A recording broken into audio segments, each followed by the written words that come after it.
ओम जय श्री हरि विष्णु। जय माता रानी। दोस्तों, आपके अपने चैनल धर्म साधना में आपका बहुत बहुत स्वागत है। माँ भगवती दुर्गा की कृपा आप और आपके पूरे परिवार पर सदा सर्वदा बनी रहे।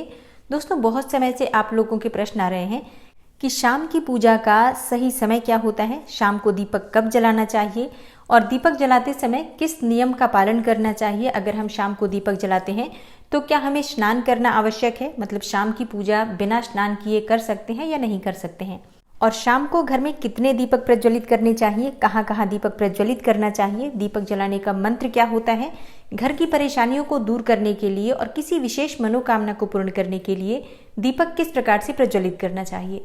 तो आज की जो वीडियो है पूरी तरह से संध्या वंदन पर आधारित है। शाम के समय जो आप संध्या वंदन करते हैं, पूजा आराधना करते हैं, दीप प्रज्वलित करते हैं, वो किस प्रकार से आपको करना है, किस नियम का पालन करना है। मतलब आज की वीडियो पूरी तरह से आपके प्रश्नों पर आधारित है, जिनका उत्तर मैं आपको शास्त्रों के अनुसार देने का पूरा प्रयास करूंगी। तो वीडियो को पूरा ज़रूर देखिए और अगर आपको आज की वीडियो अच्छी लगे तो इसे लाइक भी ज़रूर कीजिए, क्योंकि आपके लाइक्स, आपके कमेंट्स मेरे लिए बहुत महत्वपूर्ण होते हैं। ये एकमात्र जरिया है जिनसे मुझे पता चलता है कि आपको ये वीडियो अच्छी लगती है और आपके लिए ये वीडियो उपयोगी है। तो अगर वीडियो अच्छी लगती है तो लाइक तो ज़रूर ही किया करें। इसके साथ ही कमेंट बॉक्स में माता रानी के नाम का जयकारा भी ज़रूर लगाएं। इससे आपको सकारात्मक ऊर्जा की प्राप्ति होती है। और अगर आपका कोई भी सुझाव हो, कोई भी प्रश्न हो या कोई विशेष वीडियो देखना चाहते हैं तो उसके लिए भी कमेंट बॉक्स में ज़रूर लिखें। और हाँ, चैनल पर पहली बार आए हैं, अगर अभी तक आपने चैनल को सब्सक्राइब नहीं किया है तो आज की वीडियो अगर आपको अच्छी लगे तो चैनल को सब्सक्राइब ज़रूर कर लीजिए और बेल बटन को भी प्रेस कर लीजिए। तो इससे ये होगा कि इस चैनल पर जो नई वीडियो अपलोड होंगी उनकी नोटिफिकेशन आपको सही समय पर प्राप्त होगी। तो सबसे पहले बात करते हैं कि संध्या दीपक प्रज्वलित करने से पहले, मतलब शाम को पूजा करने से पहले क्या स्नान करना आवश्यक है। देखिए, शास्त्रों के अनुसार पूजा में शुद्धता आवश्यक होती है। तो जब हम सुबह पूजा करते हैं तब तो स्नान करना अत्यंत आवश्यक होता है। सुबह बिना स्नान किए पूजा नहीं करना चाहिए। लेकिन शाम की पूजा आप हाथ पांव मुंह धोकर भी कर सकते हैं, जरूरी नहीं है आप स्नान करें। अब देखिए, आप चाहें तो वस्त्र भी बदल सकते हैं या फिर आप सिर्फ हाथ पांव मुंह धोकर कुल्ला करके भी पूजा कर सकते हैं। अब देखिए, जैसे कि आपको शाम के समय पूजा करनी है तो दिन में भी आप शुद्धता का ध्यान रखें। जैसे कि आप जब भी टॉयलेट जाते हैं, बाथरूम जाते हैं, तब उस समय शुद्धिकरण जरूर कीजिए। कुल्ला जरूर करना चाहिए हर बार जब आप बाथरूम जाते हैं। तो अगर आप दिन भर शुद्धिकरण का ध्यान रखते हैं तो शाम के समय बिना स्नान किए भी सिर्फ हाथ पांव मुंह धोकर भी पूजा कर सकते हैं। और चाहे तो स्नान भी कर सकते हैं, जैसे कि गर्मियों के दिन है तो शाम के समय भी आप स्नान करके पूजा कर सकते हैं। तो बहुत सारी चीजें आप स्वयं भी अपने विवेक से निर्धारित कर सकते हैं। और अगला प्रश्न है आपका कि शाम की पूजा में दीपक किस समय जलाना चाहिए। तो देखिए, शाम को जो पूजा का समय होता है वो गोधूली वेला का समय होता है, प्रदोष काल का समय होता है। मतलब जिस समय सूर्य अस्त हो रहे होते हैं उस समय हमारे घर में दीपक प्रज्वलित हो जाना चाहिए। अब जैसे कि आप लोगों के प्रश्न आते हैं कि कितने बजे दीपक जलाना चाहिए शाम को। तो देखिए, शाम को सूर्यास्त का समय हर मौसम में अलग अलग होता है। कभी जैसे कि सर्दियां चल रही होती हैं तो 4:30-5 बजे भी सूर्यास्त हो जाता है, 5:30 बजे तक सूर्यास्त हो जाता है। और अभी जैसे गर्मियों का मौसम है तो 6:30 बजे, 7 बजे ऐसे ही सूर्यास्त का समय होता है। कई बार 7:30 भी बज जाते हैं गर्मियों में।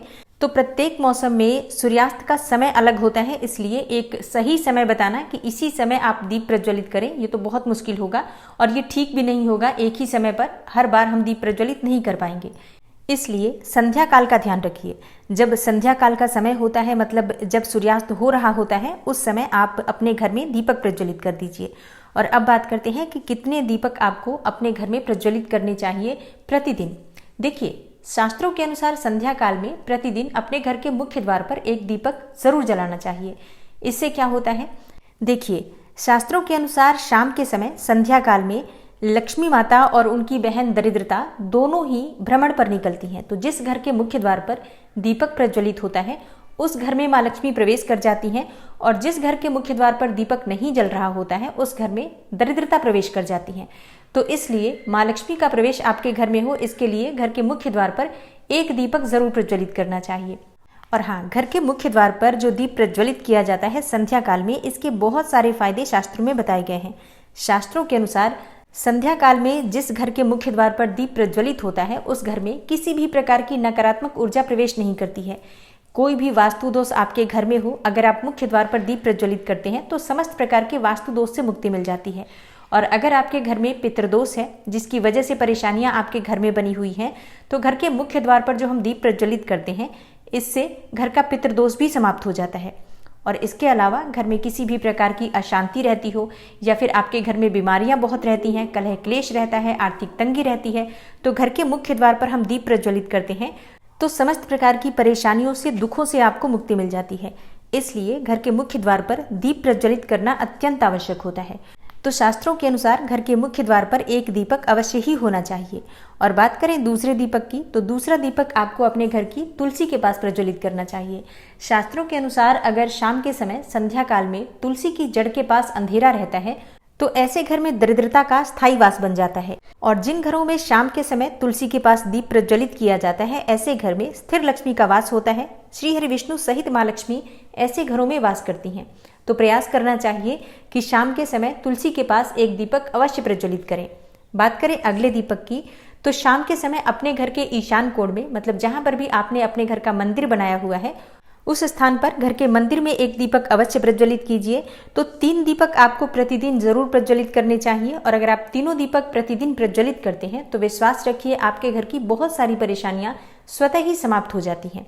और अब बात करते हैं अगले प्रश्न के बारे में, जो आप लोगों के हमेशा प्रश्न आते हैं कि दीपक किस चीज से प्रज्वलित करना चाहिए, सरसों का तेल डाल सकते हैं या नहीं, या फिर तिल तेल का प्रयोग करना चाहिए, या फिर शुद्ध घी का, गाय के घी का, किस चीज से हम दीपक प्रज्वलित करें। तो देखिए, शास्त्रों के अनुसार सरसों के तेल का दीपक हर जगह प्रज्वलित नहीं करना चाहिए। सरसों का तेल कड़वा तेल कहा जाता है। इस तेल को हम प्रज्वलित करते हैं शनिदेव के लिए।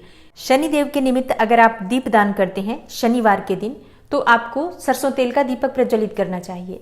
और आप चाहें तो जैसे कि पीपल का जो वृक्ष होता है वहां पर भी सरसों के तेल का दीप प्रज्वलित कर सकते हैं, या फिर भैरव देवता होते हैं उनके लिए भी सरसों तेल का दीपक प्रज्वलित किया जाता है। इसके अलावा कहीं पर भी सरसों तेल का दीप प्रज्वलित करने की बात शास्त्रों में नहीं कही गई है। शास्त्रों के अनुसार घर में जो दीप प्रज्वलित किया जाता है या किसी भी देवता के निमित्त जो हम दीप प्रज्वलित करते हैं, उसमें गाय का घी डालकर ही प्रज्वलित करना चाहिए। अब देखिए, ऐसे समय में जबकि गाय का शुद्ध घी नहीं मिल पाता है, तब हमें क्या करना चाहिए? तब आपको गाय के घी के नाम पर जो भी घी मिल जाता है या फिर शुद्ध घी मिल जाता है उसका प्रयोग कर सकते हैं, या फिर आप चाहें तो तिल तेल का दीप प्रज्वलित कर सकते हैं।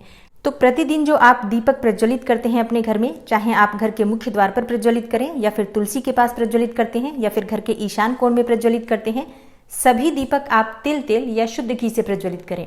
और हाँ, जब आप दीपक प्रज्वलित करते हैं, जैसे कि मुख्य द्वार पर जो दीप प्रज्वलित करेंगे या फिर तुलसी के पास जो दीप प्रज्वलित करते हैं या फिर घर में भी जो दीप प्रज्वलित किया जाता है, तो ध्यान रखना चाहिए एक चीज का, कभी भी दीपक को सीधे जमीन पर नहीं रखा जाता है। तो दीपक रखते समय प्रतिदिन दीपक के नीचे थोड़ा सा आप चाहें तो चावल रख सकते हैं या फिर आप चाहें तो थोड़े से पुष्प रख सकते हैं। और हाँ, अगर आप दीपक के नीचे चावल रखते हैं तो इस बात का आपको ध्यान रखना है कि अखंडित चावल होने चाहिए, क्योंकि ऐसा माना जाता है कि अगर टूटे हुए चावलों का प्रयोग हम पूजा में करते हैं किसी भी प्रकार से, चाहे दीपक के नीचे रखकर करते हैं या फिर अक्षत के स्वरूप में करते हैं, तो इससे घर में दरिद्रता आती है। इसलिए अखंडित चावल होने चाहिए अगर आप दीपक के नीचे रखते हैं तो। और जैसे कि कई लोगों के प्रश्न आते हैं कि प्रतिदिन जो दीपक के नीचे हम चावल रखेंगे तो उस चावल का अगले दिन क्या करना चाहिए, तो अगले दिन वो चावल उठाकर आप पक्षियों को डाल दीजिए, पक्षी उसे खा जाते हैं। और घर में जो आप ईशान कोण में दीप प्रज्वलित करते हैं, मतलब घर के मंदिर में जो दीपक प्रज्वलित किया जाता है, उस दीपक को आप किसी पात्र में भी रख सकते हैं। जैसे कि एक छोटी सी प्लेट ले लीजिए, उसी प्लेट में दीपक रख दीजिए और उस दीपक को हम प्रज्वलित करते हैं। मतलब घर के मंदिर में जो दीपक प्रज्वलित करेंगे वो आप किसी पात्र में भी रख सकते हैं, लेकिन सीधे जमीन पर आपको कोई भी दीपक नहीं रखना है, इस बात का ध्यान रखिए। और आपका अगला प्रश्न है कि शाम की पूजा करते समय किस मंत्र का जप करना चाहिए, दीप प्रज्वलित करते समय दीप जलाने का मंत्र क्या होता है। तो देखिए, दीप जलाने का मंत्र मैं आपको बता देती हूँ, आप अगर जप सकते हैं तो जरूर जपिए, लेकिन अगर आप ये मंत्र नहीं भी जप पाते हैं तब भी शाम के समय जब आप दीपक प्रज्वलित करते हैं उस समय आप किसी भी मंत्र का जप कर सकते हैं। जैसे कि आप चाहें तो माता रानी के किसी मंत्र का जप कर सकते हैं, आपके कोई इष्ट देवता हो तो उनके मंत्रों का भी जप कर सकते हैं, दुर्गा चालीसा का, हनुमान चालीसा का पाठ करते हुए भी आप दीप प्रज्वलित कर सकते हैं। मतलब देखिए, जरूरी नहीं है कि आप दीपक जलाने वाला मंत्र ही पढ़ेंगे, किसी भी मंत्र को पढ़कर आप दीप प्रज्वलित कर सकते हैं, संध्या वंदन कर सकते हैं। क्योंकि देखिए, शास्त्रों में कहा गया है कि मौन रहकर कभी भी पूजा नहीं करनी चाहिए। जो भी शुभ कर्म होते हैं वो मंत्रोच्चारण के साथ ही संपूर्ण किए जाते हैं, इसलिए मंत्रोच्चारण आवश्यक है। कोई भी मंत्र जपते हुए आप पूजा कर सकते हैं, संध्या वंदन कर सकते हैं, लेकिन दीपक जलाने का जो शास्त्रों के अनुसार मंत्र है वो मैं आपको स्क्रीन पर भी दे दूंगी और पढ़ के बता देती हूँ। मंत्र है शुभम करोति कल्याणम आरोग्यम धन संपदा शत्रु बुद्धि विनाशाय दीपिकाय नमोस्तुते। दीपो ज्योति परम ब्रह्म दीपो ज्योतिर्जनार्दन दीपो हरतु मे पापम संध्या दीपम नमोस्तुते। इस मंत्र का जप दीपक प्रज्वलित करते समय करने से कहा जाता है कि सभी प्रकार के पापों से मुक्ति मिल जाती है और दीप देवता जो होते हैं वो हमारे जीवन में प्रकाश करते हैं। तो बहुत आसान है ये मंत्र, अगर आप लोग नियमित पढ़ेंगे तो निश्चित ही आपको याद हो जाएगा और दीपक प्रज्वलित करते समय आप बिना देखे भी पढ़ पाएंगे। और अभी आप चाहें तो इसे किसी कागज पर लिख कर रख सकते हैं और घर के मंदिर में ही रख दीजिए जहां पर आपको दीपक प्रज्वलित करना है। तो जब आप दीप जलाएंगे तब आप इस मंत्र को देख कर पढ़ सकते हैं और कुछ दिनों में तो याद हो ही जाता है। तो ये है आज की वीडियो जिसमें शाम की पूजा से संबंधित, शाम को दीपदान से संबंधित संपूर्ण जानकारी मैंने आपको शेयर की है। उम्मीद करती हूँ वीडियो आपके लिए उपयोगी होगी। इसके अलावा भी अगर आपका कोई प्रश्न हो तो कमेंट बॉक्स में ज़रूर लिखें और ये वीडियो आपको कैसी लगी कमेंट बॉक्स में लिखकर ज़रूर बताएं। मिलती हूँ मैं आपसे अगली वीडियो में, तब तक के लिए नमस्कार।